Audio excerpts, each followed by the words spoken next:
Jane Ross scored one of Scotland's goals and forced Belarus into conceding the other. Get the latest local news straight to your inbox every day. It was probably never going to be a straightforward assignment in Minsk, and so it proved for Shelley Kerr and her players.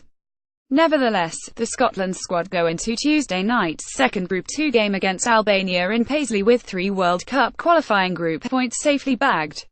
That wasn't the case with the squad's hold luggage on Monday. It didn't make the connecting flight from Frankfurt to Minsk because their plane from Edinburgh was late taking off. That led to 24 hours of inconvenience, which included borrowing training kit from the hosts, before the 43 missing bags were delivered. But as Kerr pointed out, there is no point in worrying over events you can't control or influence. The 21 win over Belarus was, like September's 30 friendly victory in Hungary, another step towards the head coach's aim of making the team more attack-minded and exciting to watch. There was much to admire in the pace and directness of fullbacks Kirsty Smith and Hayley Lauder, and, in front of them, Lisa Evans and Claire Emsley.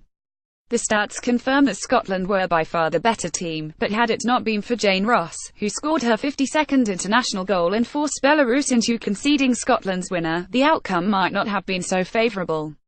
So, the obvious question regarding the worrying finishing of the last 2 games is this: is it something Kerr and her assistant Andy Thompson can control or influence? The answer is they can try to influence it by setting up training to hone and improve the players' finishing skills. But the real control comes from the players themselves. Only they can deliver goals in the more pressurized environment of competitive games.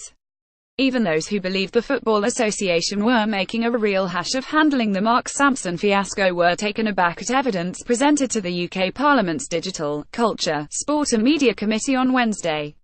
Eni Aluko and Drew Spence have finally got their apology, but senior FA figures, including Chairman Greg Clark and Chief Executive Martin Glenn, have acted woefully throughout the seedy saga.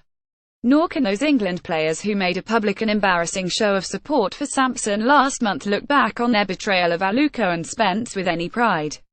It has been an unsavoury episode with further repercussions inevitable.